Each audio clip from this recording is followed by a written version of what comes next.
Então vamos lá. No vídeo passado nós discutimos um pouco sobre as questões que me fizeram questionar o apóstolo Paulo.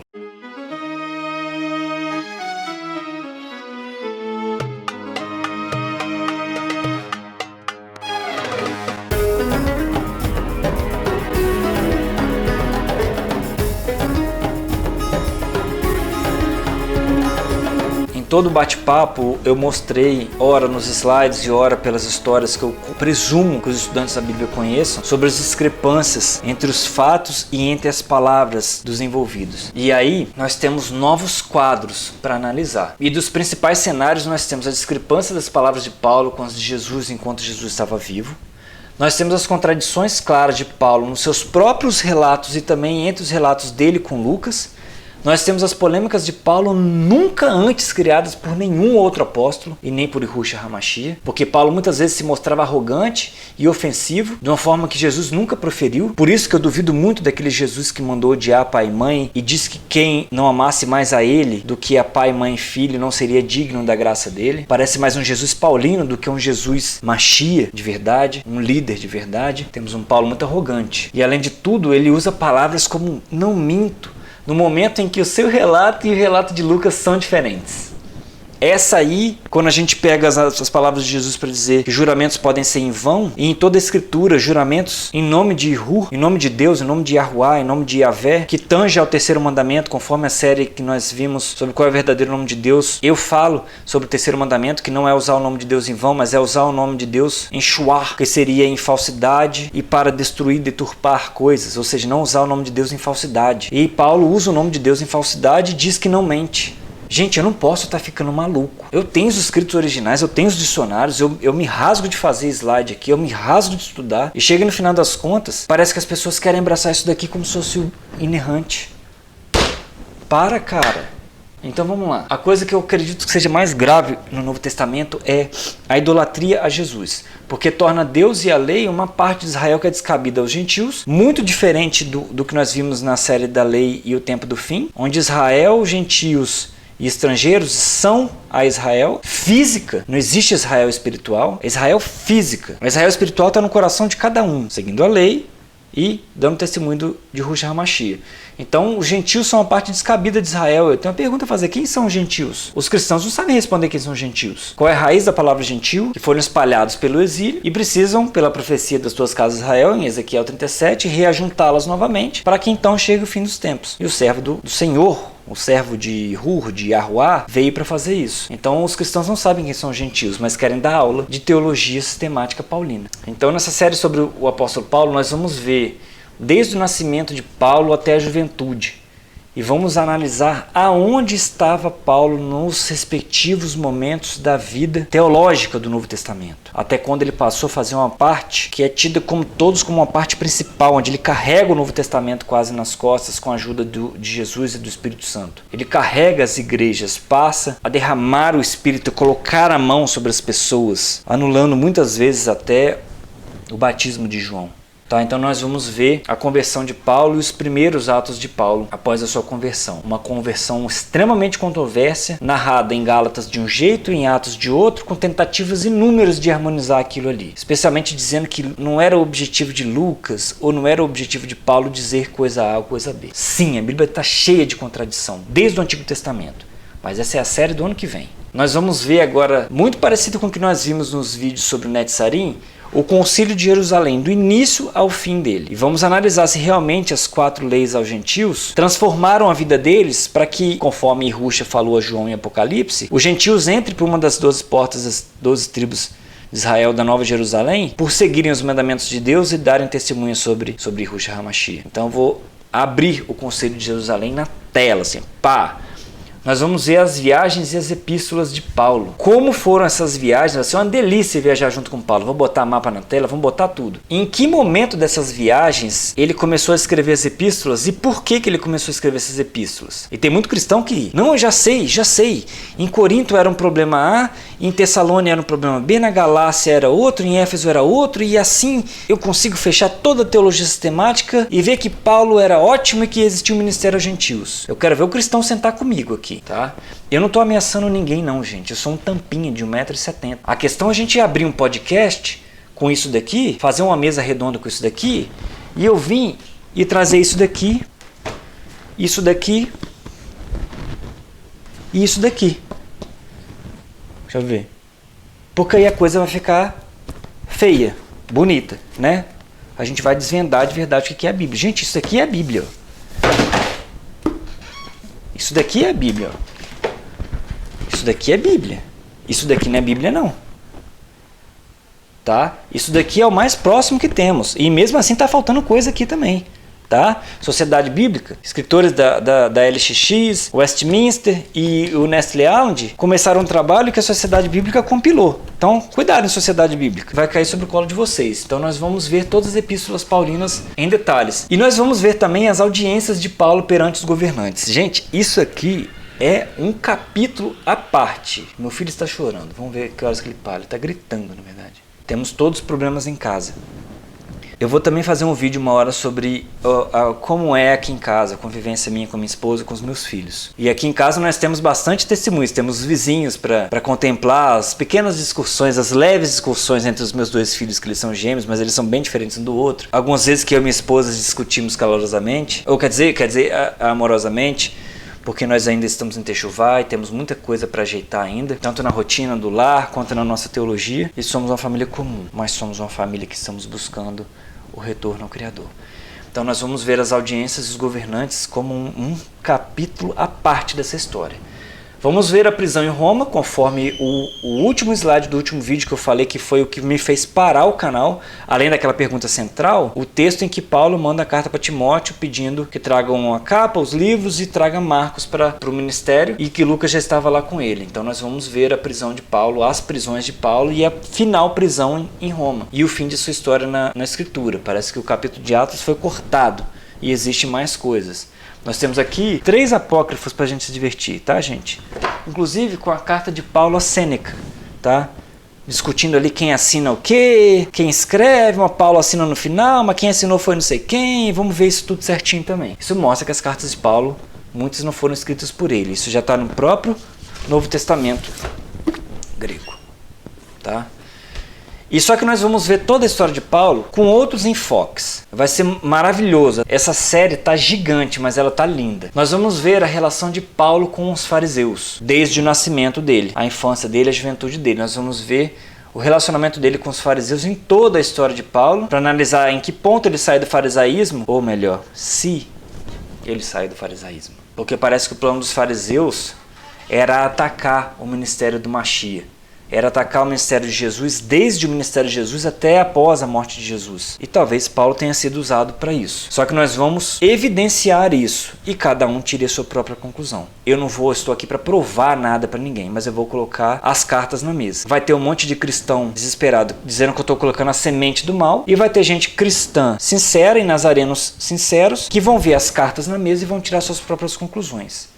Tá? E eu quero receber um convite dos líderes nazarenos para conversar. Porque aí, junta todo mundo e me bota na parede. E vamos ver como é que eu me saio. Cansado.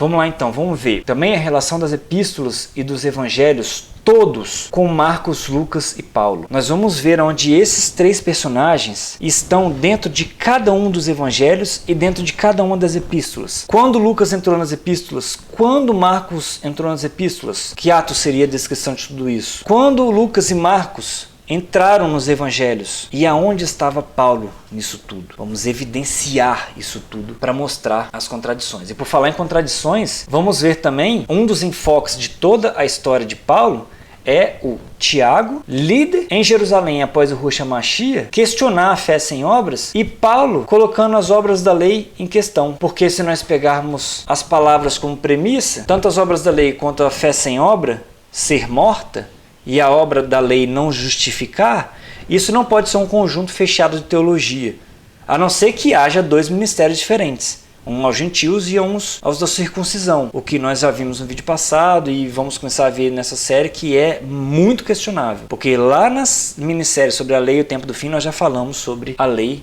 aplicada aos israelitas, incluindo estrangeiros e gentios. Então podemos ver que a teologia do Antigo Testamento parece diferente da teologia de Paulo, bem como a teologia de Jesus parece diferente da teologia de Paulo. A gente vai colocar os principais tópicos dela um do lado do outro e vamos ver as consequências do cristianismo paulino. É desesperador. Não uniu ninguém. Isso é um recado para quem fala que as 4 leis eram o início do techuvá dos gentios, era o início do retorno e arrependimento dos gentios, é o início da caminhada dele em prol da lei, para terminar em Mateus 5,17, terminar em Apocalipse 14,12 e no Apocalipse 22, o último capítulo de Apocalipse, sobre quem guarda os mandamentos poder entrar na Nova Jerusalém. Então, nós não tivemos uma evolução, meus amigos cristãos, dos gentios em prol da lei. Guardando só 4 mandamentos, a sociedade está ruindo. E eles nem os 4 mandamentos estão guardando. E dessas diferenças teológicas entre Jesus, Paulo e o Antigo Testamento, mas especialmente entre Jesus e Paulo, a gente vai poder ver um pouquinho sobre as doutrinas da salvação e vamos colocar a predestinação, ou seja, o passado e a graça, que é o futuro, numa linha para ver se há harmonia ou se não há harmonia. Nós vamos discutir também sobre a justificação, porque desde o Antigo Testamento fala-se de homens justos. E o que seria a justificação? Na teologia de Paulo, é a fé proferida com a boca, podendo ser com ou sem a lei. Mas no final, me pareceu que os gentios não precisavam de lei. Bastava apenas proferir a fé na graça para ser justificado. Nós vamos destrinchar isso. E, gente, eu sou da área de exatas. Se preparem, vai ter tabela dessa, tá? Vai ser menos textinho, vai ser mais tabela. Porque as tabelas falam muito mais, às vezes, do que as palavras. Nós vamos ver também sobre a glorificação, gente. Isto é para homens?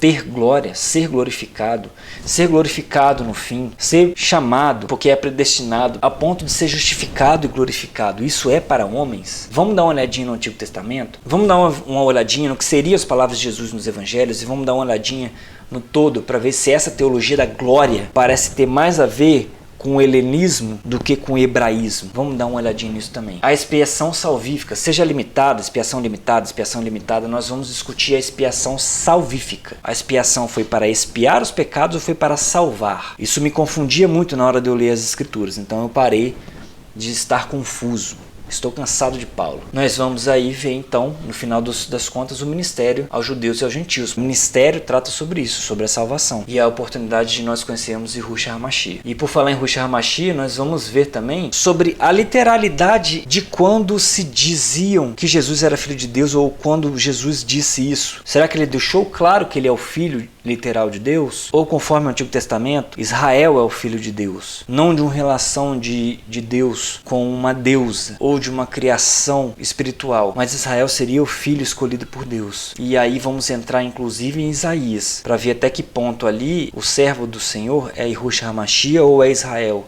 Até quando esse servo foi Israel e Jacó. E se ele passou a ser Yahushua HaMashiach de verdade.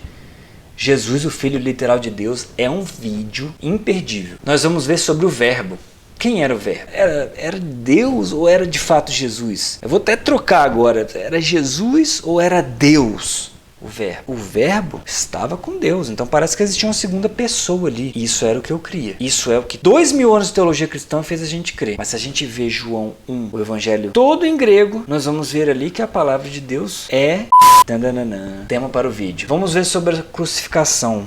Paulo afirma que Jesus se tornou maldito por nós. Foi o único que falou isso em toda a Escritura. Vamos ver o que significa a crucificação desde o Antigo Testamento. E vamos ver como é que ela está descrita dentro da lei. Vamos comparar o Jesus na carne e o Jesus no Espírito de Paulo. E vamos comparar o Jesus na carne e no Espírito com um enfoque no celibato e na vida maldita, na vida de abstenções. Abstenção para se tornar só, que aí entra a contradição entre Paulo ser ou não casado, Paulo é um viúvo ou não é um viúvo, Paulo foi ou não casado. E isso dá um bafafá na internet aí, porque a internet virou uma forma de se expressar. Então, os comentaristas bíblicos estão perdendo a moral deles, porque eles estão fechados numa teologia sistemática que advém desde a igreja católica, passando depois por Lutero, Calvino e outros. Então nós vamos ver sobre o celibato e essa vida de abstenções, essa vida de abstenção financeira e todas as outras em prol do tempo do fim, né? E aí, talvez o principal sobre Jesus, comer o corpo e beber o sangue. Como é que a lei enxerga comer corpo e beber sangue? Que afirmação de Jesus teria sido essa? Sendo que tem evangelho que relata isso, tem evangelho que não relata isso. Qual é o verdadeiro Lucas e qual é o verdadeiro Mateus e Marcos? Vamos discutir um pouco sobre isso, mas abrindo assim o negócio. Comparando, tá? Tabela. Essa é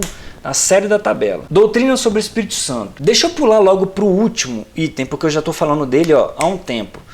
personificação do Espírito Santo, base da Trindade, tornando o Espírito Santo um Deus, uma pessoa à parte, um agente do ministério, como Jesus foi e como Deus foi. Eu acho muito herético tratar dessa forma. Deus é, o ministério sempre será. E Yahushua HaMashiach tem um papel.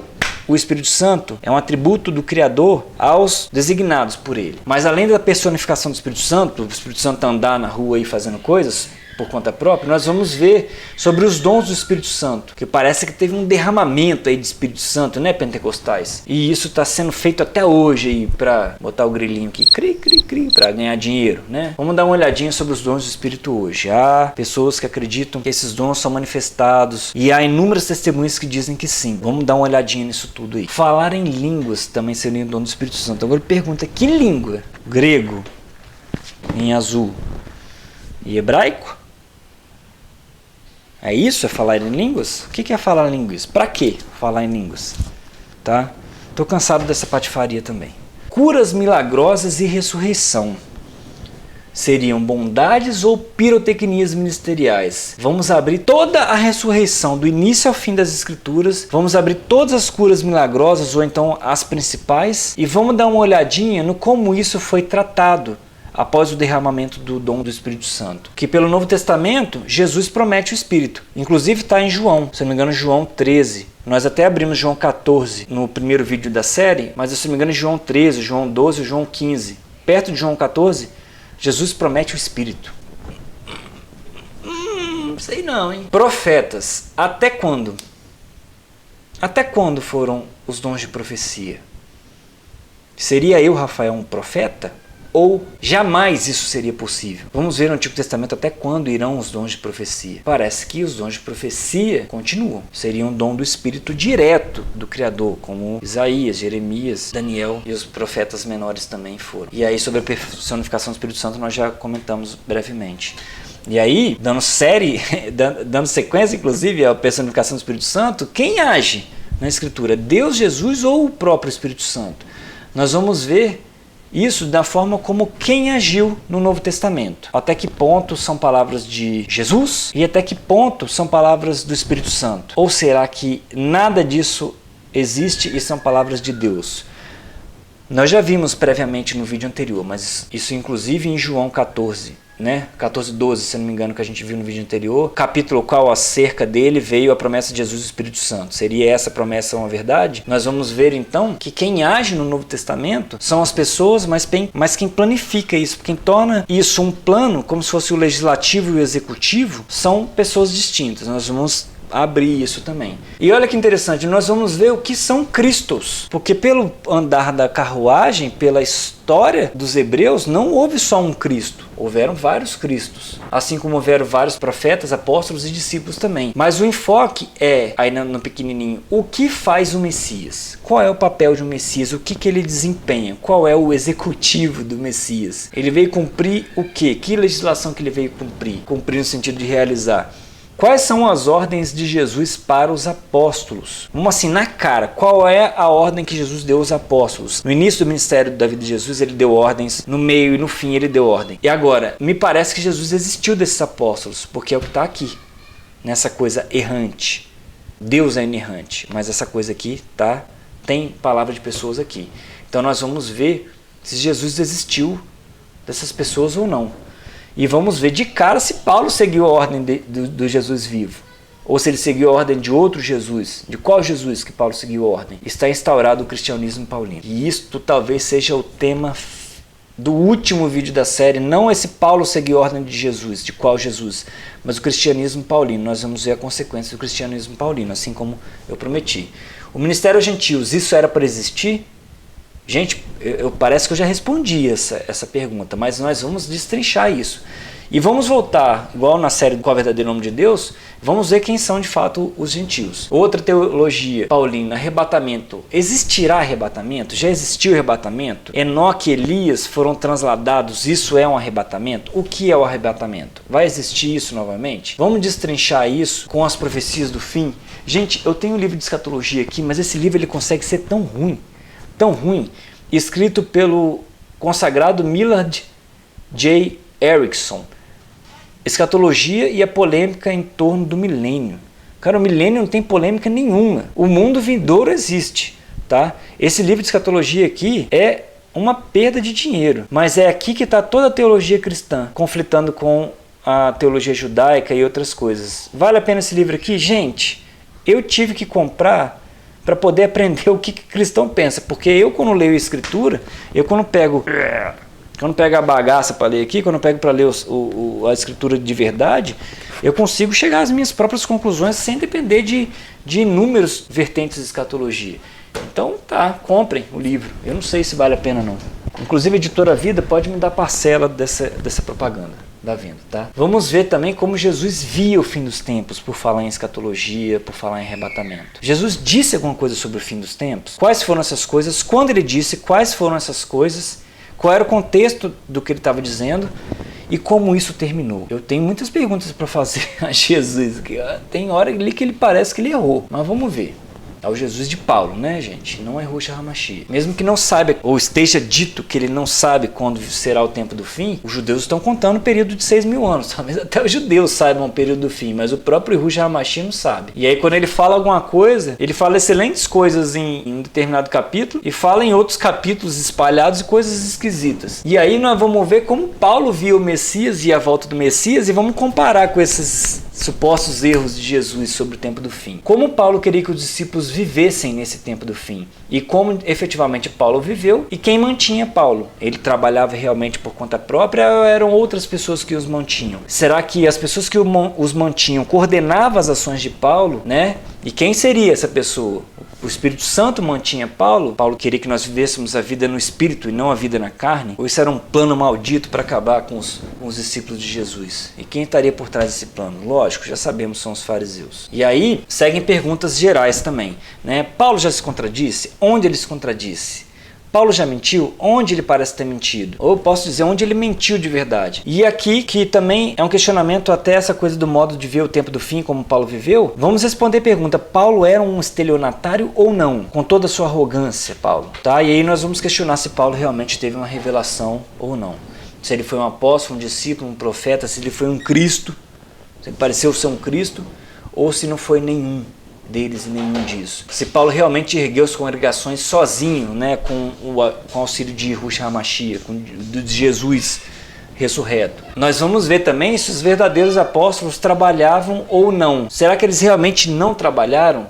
Será que Jesus errou nas escolhas desses apóstolos? Essa pergunta eu já estou fazendo desde a volta do canal esse ano. E para quem que Paulo perdeu discípulos? É uma pergunta, né? Quem não considerava Paulo um apóstolo? E aí vamos ver se Paulo era humilde ou se Paulo era arrogante, comparando com o verdadeiro Yahushua HaMashiach, né? Por quê? Porque o Jesus de Lucas pediu para odiar familiares. Nós vemos isso, respondemos isso, já é um sim para essa pergunta. Desde o primeiro vídeo desse ano sobre o questionamento à Bíblia, parte 1 e parte 2, que eu coloquei também numa playlist, como se fosse uma série, e vou fazer a parte 3, 4 e outras. A própria série de Paulo poderia ser considerado parte daquele vídeo, mas eu vou separar numa playlist a parte sobre a vida de Paulo. Nós já vimos que Jesus, de fato, em grego, pediu para odiarmos familiares em benefício de poder segui-lo. E aí vamos ver se o Jesus de Lucas e de Paulo veio de fato trazer dissensão entre pai e filho, mãe e filha, quando ele disse que não viria trazer paz, mas viria trazer a espada. Será que isso estava no plano do verdadeiro Yahushua HaMashiach? Não, não estava. O Jesus de Paulo chantageou o amor em troca da dignidade da graça? Será que ele estava fazendo ali uma chantagem, assim como ele pediu para odiar os familiares? O Jesus de Paulo exigiu perder a vida para que possamos achá-la, e aí ele instaurou a miséria e toda a pobreza que nós vemos hoje no mundo ocidental cristão, porque se a gente perde a vida para achá-la, se nós não cuidamos dos nossos negócios, das bênçãos que nosso Criador nos deu, para poder viver uma vida só no Espírito, sem carne nenhuma, eu não teria meus lindos filhos, não teria conhecido minha esposa, nós não teríamos juntos nos deliciado com esse prazer maravilhoso que Deus nos concedeu de multiplicar, de gerar nova vida e ver o rostinho dos meus filhos, o rostinho, parte da minha esposa, parte meu, parte dos avós deles também. Parece então que a gente precisa perder a vida, perder toda essa completude da vida, abrir mão de familiar, pai, filho, odiar familiar, odiar filho, para poder achar a vida depois, ganhar 10 vezes mais, ainda em vida. Ninguém que fez isso ganhou 10 vezes mais em vida. Não há um relato disso. Isso é instauração da miséria. E aí torna a cruz um fardo, porque a gente perde a vida. E muita gente diz que a lei de Deus é um fardo. A delícia da lei de Deus é um fardo. A prosperidade da lei de Deus, as bênçãos da lei de Deus é um fardo. Mas aí Paulo manda carregar a cruz, instaurar a miséria na vida das pessoas. Gente, sinceramente, é porque para mim já não é novo esse assunto. Entendeu? Então aí eu começo até a adiantar bastante coisa do que a gente vai falar. O Jesus de Paulo e o próprio Paulo erraram os eventos do fim. Já comentei previamente isso. Nós vamos analisar isso em tabelinhas, vamos ver os textos e analisar as tabelas marcando com um xizinho, certo e errado. E aí, em suma, nós temos o livro de Atos, né, que a gente pode questionar se seriam Atos dos apóstolos todos, ou só de Pedro, Tiago e João, ou se seriam basicamente Atos de Paulo a partir de Atos 9. Né, questionando se Atos é uma cronologia verídica ou se Atos é uma cronologia do desserviço ministerial. Tá? Isso tudo são temas de vídeo. Os Atos apócrifos e pseudoepígrafos, né, que eu mostrei previamente os livros aqui. Papai, Ei, eu não sei como que se coloca isso. papai conserta. Quem quer vir aqui no vídeo do papai? Eu. Então vem. Vem, delício. Fica louca. Vídeo do papai. Vou bater aqui no microfone. Delícios. Delícios de papai. Então vamos ver. Aqui, ó, papai tá lendo ali, ó.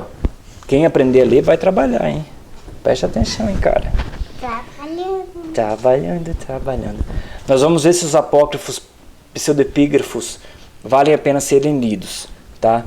E aí, sobre os evangelhos, o que Paulo teria escrito nos evangelhos, o que mandou Marcos e Lucas escreverem, isso realmente procede? É uma informação verídica ou são coisas de Rafael? Atos, o que Lucas esqueceu de combinar com Paulo, isso é uma graça, talvez seja um dos vídeos mais engraçados dessa série. Epístolas Paulina, o que Paulo escreveu, o que a igreja romana interpolou. Paulo fez tudo sozinho? Não. Que é isso aí, cara? Ô Adrian, isso é um boneco ou é um homem? Homem. Esse é o seu boneco ou é o seu homem? Homem. É o seu homem? Beleza, não tem problema não, a gente ajeita depois. Então, a igreja romana tem interferência sim, gente, nisso tudo. Pera aí, vamos voltar aqui. Trabalhando. Não, ó, não, é sério. Agora vamos deixar papai terminar de trabalhar. Eu mudei de lado. Pera aí, filho, ó, vamos lá então. Trabalhando na mão do seu pai. Tá, agora vamos deixar papai terminar. Consegui, papai. E naquela letra. Conseguiu, né? Sem vergonha. Ó, pera aí, filhote. Trabalhando. O que vai ser? Olha só, eu vou largar vocês dois no chão. Vai sair voando franguinho, hein? Tá tudo do seu lado, hein? Vai lá com a mamãe pra papai terminar de trabalhar. Vai sair voando galinha aqui, pra tudo que é teu lado. Eu quero que você monte. Tá bom, eu monto Desse lado. desse ladinho, então vai. Beleza. Agora vai lá e fecha a portinha. Isso é verde cair, papai. Vai sair voando, né, franguinho? Vai lá, papai vai continuar aqui. Então eu tenho aqui, por exemplo, duas Bíblias católicas. A Bíblia de tradição ecumênica e a Bíblia do peregrino. Gente, são Bíblias, tanto quanto a Bíblia de Jerusalém. Vou fazer uma baguncinha rápida aqui. Essas três Bíblias aqui são muito legais. Você lê assim, você parece, nossa, quantos comentários de Jerusalém, a tradução ecumênica e do peregrino. Você fica assim, nossa, que legal, Bíblias acadêmicas. Só que aí a gente começa a questionar muita coisa aqui. Tá? E a Igreja Católica ajudou muito Paulo nesse plano de nos afastar do verdadeiro Deus de Israel, da verdadeira lei. E aí, já pegando o gancho da Igreja Romana, nós vamos ver quem escreveu as epístolas de Pedro, João, Tiago e Judas. O que eles de fato nunca falariam dentro dessas epístolas e que foi colocado ali como se fossem eles. Né? Eu estou falando de Pedro, João, Tiago e de Judas também. Vamos ver que Judas é esse. E o livro de Apocalipse, já que assim como Deuteronômio, ele é um livro proibido de modificá-lo, quem modificou? Porque está modificado. E nós vamos ver aonde ele foi modificado. E por fim, qual a influência das doutrinas de Paulo, tanto na igreja romana, com celibato e outras coisas, quanto nas igrejas protestantes, que afastam o povo de Deus da lei, bem como a igreja romana também. E aí surge uma pergunta séria. De que servem as palavras de Jesus, se para Paulo e para o Jesus de Paulo a cruz já basta? De que servem o amor, a caridade? De muita coisa elas servem. Mas será que isso bastaria para a justificação? para que nós tenhamos o nosso nome escrito no livro da vida e entremos por uma das 12 portas da Nova Jerusalém, escrito com os nomes das 12 tribos de Israel, para as pessoas que guardam os mandamentos e testificam sobre Yahushua HaMashiach? Será que então só a cruz basta por tudo isso?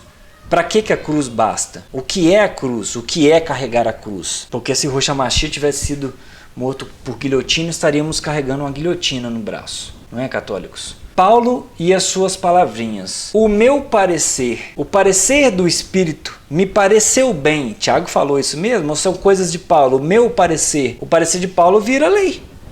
Né? Os Coríntios sofreram na mão de Paulo por causa disso. E a lei de Deus pereceu.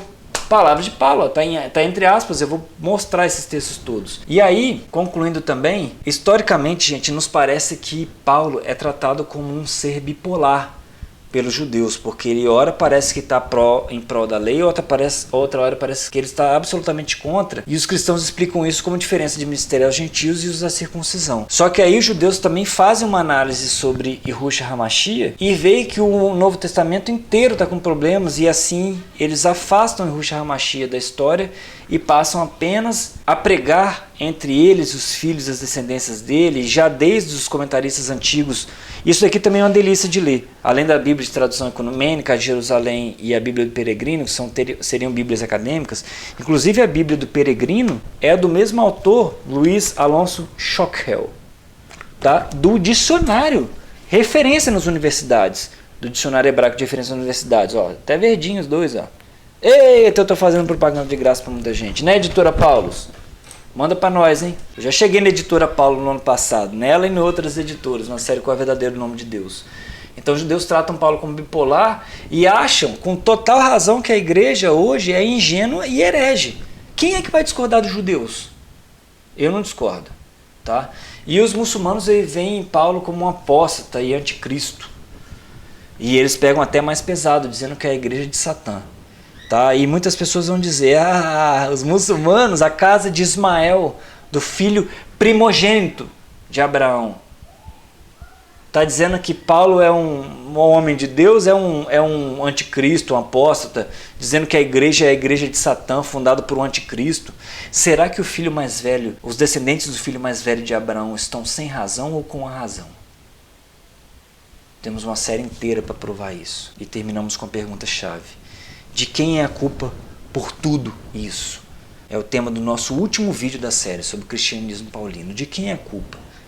De Paulo ou da igreja romana? Nós vamos discutir isso em detalhes, baseado nas tristes discussões dos comentários dos vídeos dos irmãos que seguem a lei, que são tratados como cristãos judaizantes, ou então simplesmente como judaizantes, que têm fé em Yahushua HaMashiach, mas também seguem a lei. Esses cristãos revoltadinhos da internet são frutos podres desta confusão que Paulo e a igreja romana fizeram.